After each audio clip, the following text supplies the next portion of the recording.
Heyo, welcome to the QB School Show. Locked in. Random Thursday. Let's get it live. Why not? Let me know how I sound. Hit me with your favorite emoji. You know the drill. You should. Bruh. Sean Rafferty, Sam Howell is coming. Probably next week. You got a game. Which game should I do? Yes, I'm definitely doing Sam Howell. I think I did one last year as well. If you have games that I should do, let me know. Brian Silva checking in. What up? There you go. Nice little surprise. Morning, folks. What time is it? There you go. No video today, so thought I'd do a quick little live and see if we can get into any good questions. I don't know who Grayson McCall is, but if you send me the all 22, we'll get it going. Morning, folks. Brian, too early for me, but I like it. A little coffee. Actually, it's a little hot.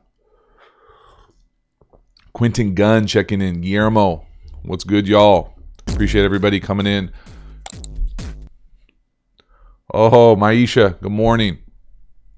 Appreciate it. Yeah, nothing like a little live Thursday, just for fun.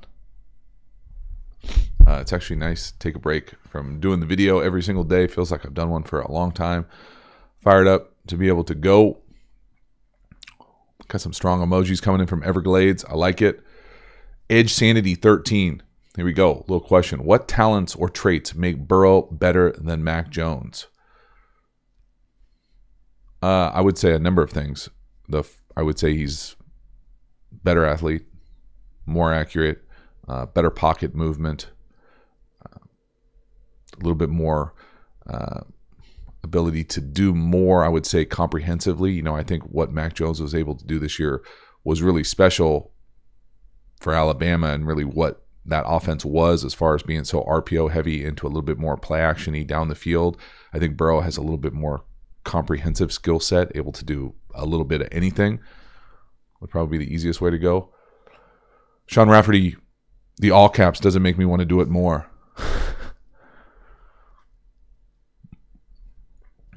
Cobal 7812 _ QB at Coastal Carolina. Yes, I will do my absolute best to do that at some point. I have some Coastal Carolina film.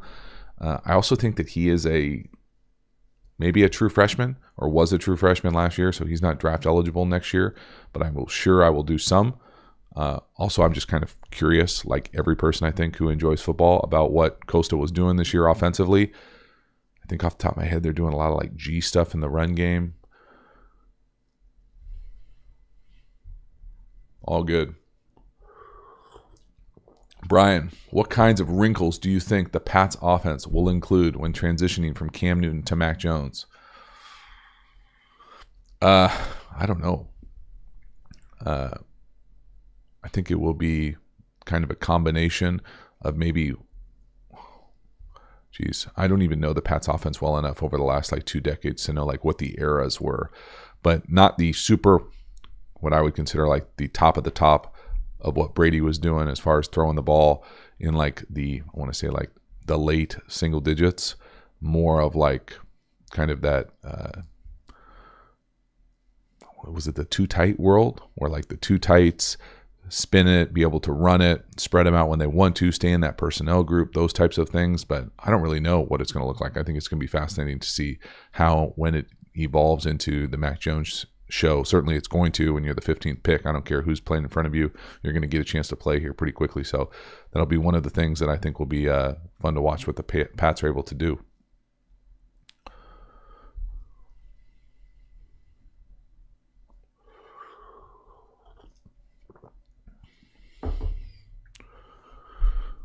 Oh, man.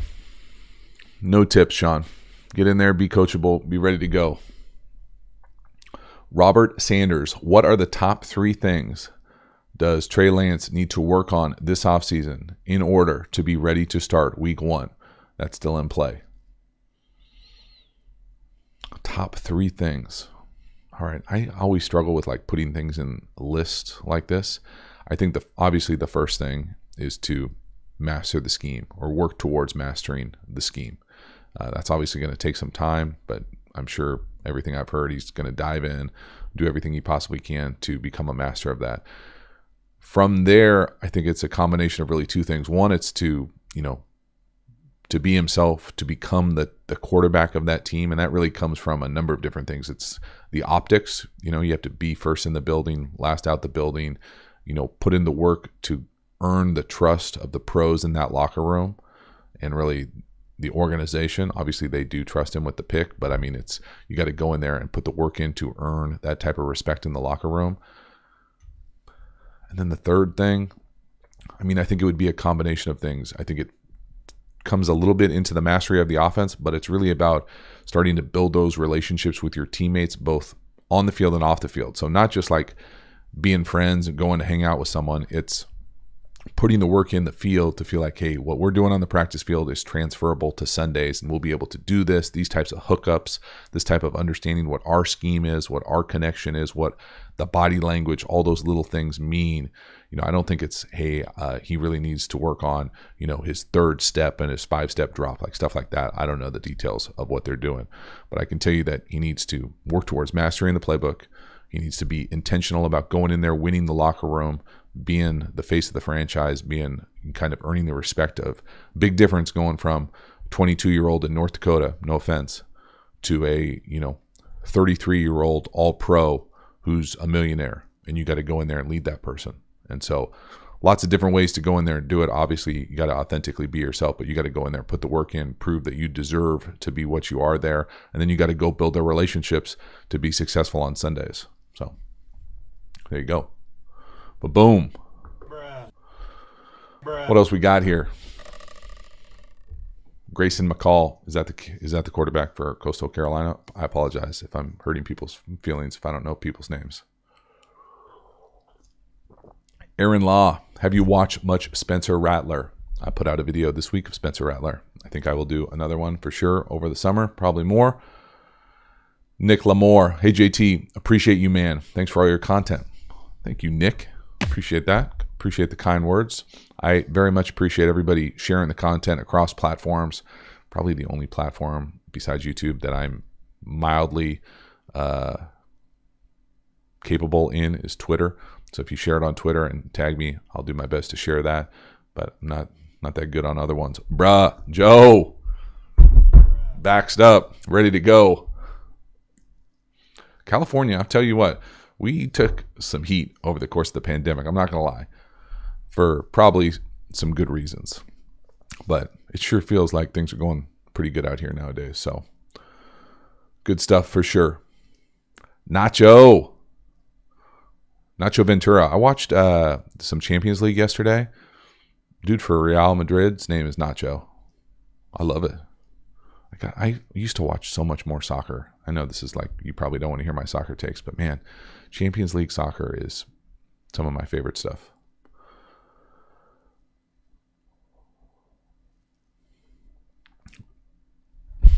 No more Mr. Nice Guy. Do you think Tua takes steps forward this year? Yes, absolutely.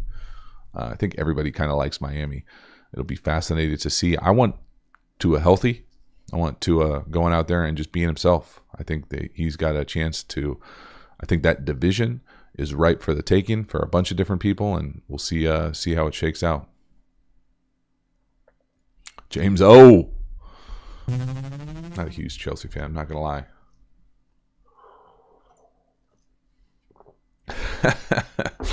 There are some closet Chelsea people. Chelsea people are everywhere, man. Everywhere. I'll give you that. It is fun, though. True. Where are the Euros this year? I don't even know. That's how little I've been able to pay attention to it. I tell you what, man. Playing football, a spring football in the spring, will throw your world upside down, or at least it did mine. Just as far as like, wait, it's summer, or it's almost summer. It's baseball season. It's little league season. It's spring football season. Thing has just kind of been all over its head. Forget that we're coming into international soccer season. That'll be fun. Boom. Nacho, love it.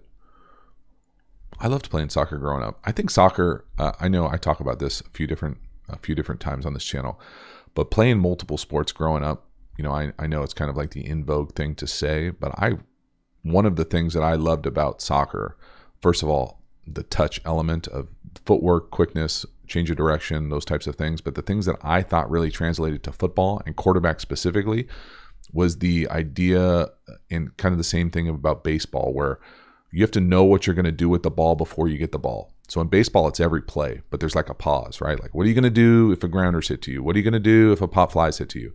In soccer, for me, it was always the same thing, where it was, what am I going to do when I get the ball? Where would I go with the next pass? Do I have the capacity to one-touch this? Do I have the capacity to get a good first touch on this? Am I going to go for goal? Am I going to get some control? Am I going to run to space? Like, what do those things look like that I just thought were, I didn't realize at the time, but as I got more and more into the football world of it, the American football world of it, I could see the anticipation of those types of passes, touches, really carry over into kind of the quarterback world. Cooper Schaefer, yes, we got the Jordan uniforms. Yes, they were sweet. Yes, we went 2-0 in them. All blacks. Oh, tell you what, if you can get them, get them.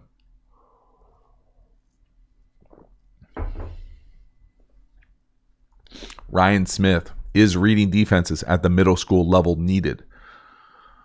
I'm sure it wouldn't hurt. I don't know if it's needed. I'm trying to think. When I was playing junior high flag football, I was not reading defenses. We weren't winning much either. But no, I don't think it's needed. I think it could certainly help, though. Certainly probably have the capacity to start to learn that type of stuff at that age, but I don't think it's needed. Boom. Salute. Appreciate that. The dazzling urbanite.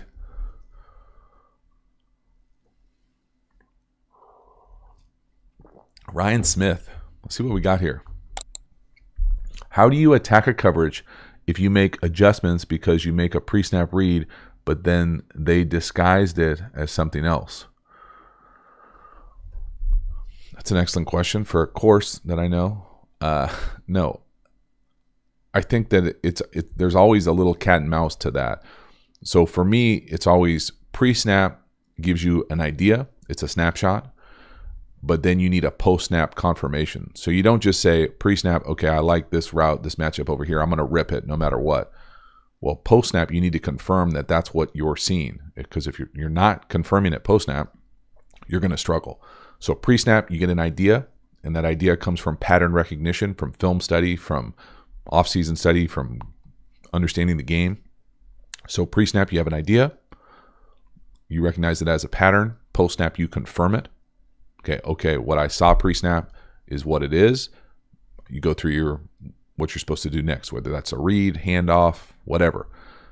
If when you go to confirm it post-snap, it's not what you thought pre-snap, you can't panic and like flip out and make a bad play a disaster. You just have to go through the next thing. It's usually just kind of like a 1, 2, 3 read. If it's a hot type situation where pre-snap, you think, okay, I might be hot. Post-snap, they bail out. Then you just go through the read. And so it takes practice. That's why you practice. That's why you visualize things when you go out on the practice field. That's why you try to watch film and understand what would I do if I was in this situation. So pre-snap, you get an idea. That idea comes from pattern recognition by being able to see these things over and over and over again and know what you're looking for. Post-snap, you confirm it. If you do confirm it, you're good to go. You're playing fast. If you don't confirm it, you see something different, then you need to have a plan to do whatever's next, whether that's get through the read, whether that's make an adjustment, whether that's run with the ball, a bunch of different ways to do it that are all kind of tethered to your offensive structure. So, good question. Boom. The rocket over the graph. You're welcome. Oh, Rob Backhurst. Bro, perfect timing. How was your time in the CFL?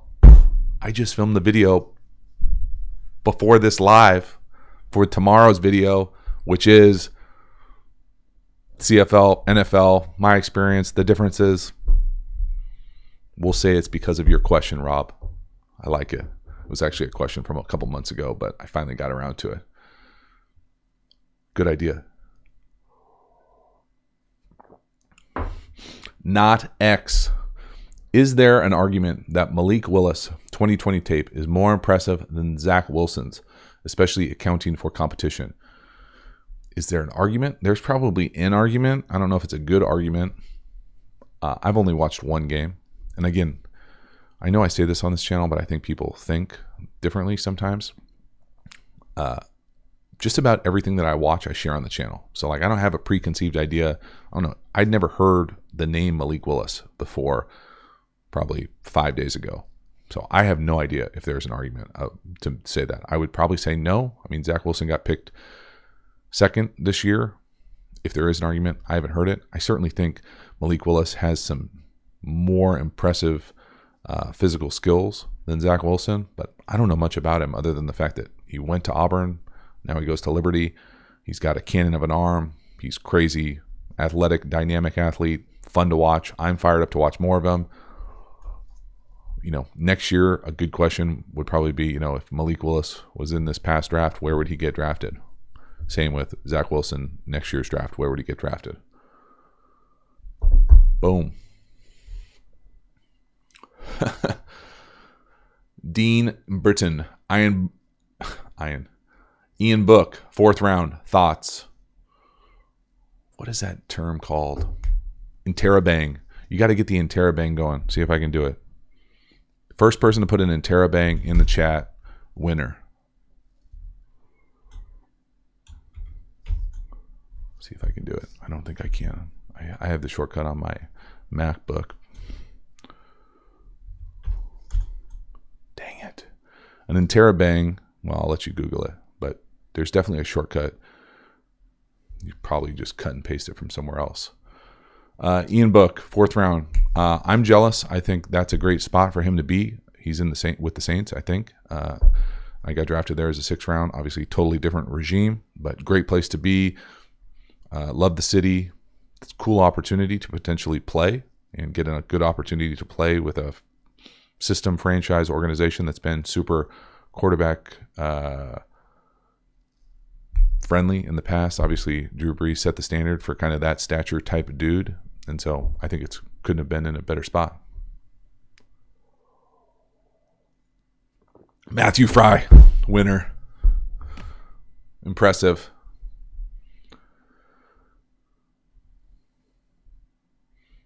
I definitely have it on my interrobang. I'll spell it for you. I think. I'm actually a terrible speller. Oh, that's not right. Interrobang. Something like this. Might be 1 R. Yeah, there you go, Brian. You got it. It's a cool little grammar trick. You're welcome from an English major. Take advantage of those things. Got to have fun with this. All right. Enough with the grammar.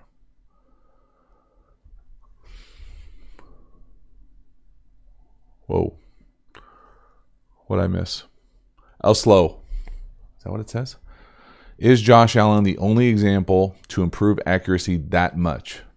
And is he going to change the QB eval going forward?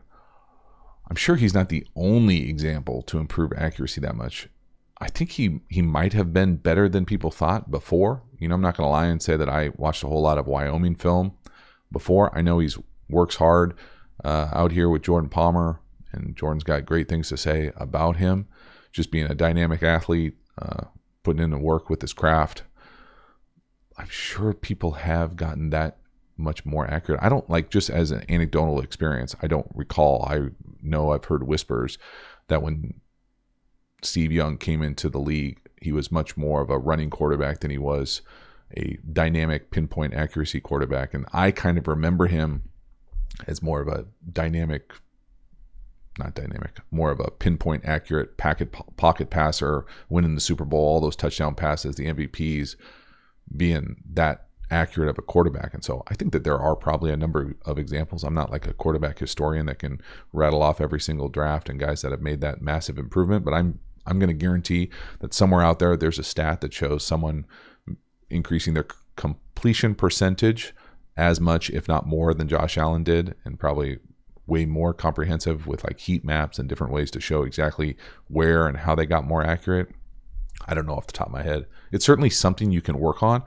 I think you can refine it, and I think you can get better at it. I do think it is difficult to go from being not accurate to accurate. I think it's a lot easier to go from pretty accurate to really accurate, if that makes sense. I don't know if that's a great way to say that, but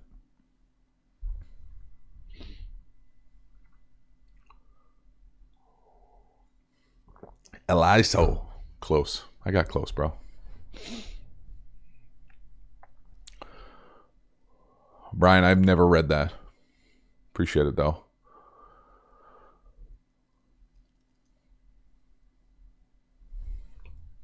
We got just over 100 of our closest friends hanging out. A little Thursday brunch. What time is it now? Almost 10 o'clock. Do me a favor, if you haven't, let me know where you're checking in from. I always find fun with this when it's like off hours stuff for me to see if there's a little bit more of an international flavor going on in here. So let me know if you are, especially if you're not from the States, where you're checking in from.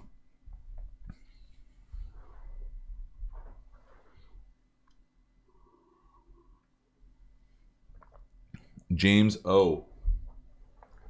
Do you think Drew Lock can take a big step forward this year and is counting on his improvement worth passing on Justin Fields? Do I think he can take a big step forward? Yes, I think he could. Do I think he will? Probably not. Yeah, I do not think it's worth passing on Justin Fields. Oh, we got some Germany in the house. Iceland, nice. Sunnyvale. Guillermo. Texas, appreciate it. All right, so we're all over the States. Taiwan, nice. Yeah, get some rest over there for sure. Brazil, Germany, appreciate it. Deutschland. Oh, Hayward, I see you. Okay. Canada in the house. Love it. CFL video tomorrow. NorCal. Does it? I always thought north of Sacramento was Oregon until I had to make the drive to Oregon. It's like 6 hours. It's far. Liverpool, nice. Sam K from Liverpool. Question. Arrow. Why most successful college quarterbacks fail in the NFL? I don't know. I mean, is that true? I would say that most people fail in the NFL. It's just because it's the top of the funnel. You know, there are only so many jobs. There aren't any. There's only so much opportunity, right? You go from, off the top of my head, 100 plus Division I FCS schools, probably another 100 FBS schools, to 32 teams. And those guys do not run out of eligibility. So really every time, this is how I think of it, and maybe this is just my distorted view because I went through it, but the way that I think about it, so everybody who right now is celebrating, hey, my team got a new quarterback. Like we drafted somebody that we really like. We got a free agent. We made a trade. When that new person, really new people like rookies, come into the league and they take a spot, that means someone else is not playing. So yeah, Drew Brees retires. Phillip Rivers retires. Most guys don't retire like that. They get kicked out of the league. And so that's how I always think of it, as like there are only so many jobs available, especially for the quarterback position, because only one guy gets to play. And so that's why most people don't succeed at the highest level. It's the top of the funnel. There are only so many opportunities, and when you get that opportunity, you got to find a way to stick and claw to make your most out of that career. Boom. Pleasanton. Yikes. Oh God, Daniel. You're welcome. Oh man, I'm telling you what, national TV, you guys need more Tatis. Brian, what we got here? You're getting some good questions in today, Brian. Do you think there's a notable number of potential QBs who simply don't get a second look because of the inherent bias of recruiters and scouts? Sure. I don't know if I want to, I'm probably not comfortable enough as an expert talking about like the bias element of it as far as other people, but I feel like the weird thing about opportunity in the league is you have to, when you get an opportunity to play, first of all, you have to earn the opportunity to play. So what does that mean? That means if you're a first round pick, you're going to get an opportunity to play. Like you're going to be given an opportunity to fail. Now, you might only be given one opportunity to fail. You might be given multiple opportunities to fail. but you're going to be given one. If you're not a first-round pick, and really if you're not like I would even say like top 3 pick, you might never touch the field. And even if you're a third-round pick, you might never touch the field if you're a quarterback. So when you get that opportunity, you don't have to go out there and have like a Hall of Fame performance, but you have to show that you can play at a high enough level to help your team win. And once you do that, and once you prove that you're kind of a value add to an organization, that 1 year first contract can turn into a decade. It really can. But if you go out there and you prove that it's too much, you can't handle it, you make bad decisions off the field, you're a bummer in the locker room, you're a nightmare attitude-wise, you can't handle the kind of volume of what they're asking you to do, the league will spit you out. It just will. It spits out anybody. And so that's kind of the sweet spot. So if you get the opportunity to play as a first-round pick, you got to play well, or else, your Sam Darnold situation. Now he's getting another opportunity. That's what happens when you're a first-round pick. If Sam Darnold was a fifth-round pick, he'd be out of the league. But when teams invest in you like that, and for good reason, there's a difference between a first-round pick and a fifth-round pick. But that's to me the thing about the opportunity and just being able to fight and claw to get that and then stick around. Boom. Let's go a couple more here.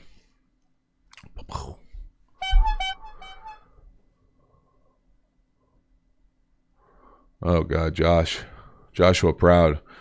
Just been appointed as the QB coach of my team. Congratulations. What's your top everyday drills? This is going to be so underwhelming for you, Josh. We do drops. The drops are usually tethered to the progression that we're installing or focusing on, that day, if it's in the camp, or that game plan, if it's for game plan, or what the first couple reps are of a team period, things like that. But no secret sauce, no bag magic, no cone magic, just drops. Simon Froelich, test your memory. Name your Detroit quarterback coach. Adam Gase, you're welcome. I think Adam was. Mike was the coordinator. Yeah.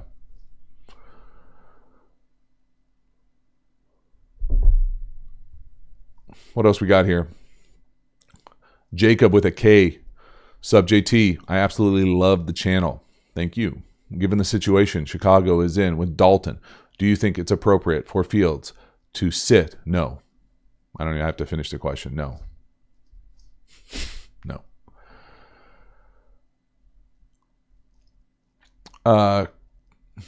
Chris Eldred, is Gardner Minshew's career as a starter over now that T-Law is there? It is in Jacksonville.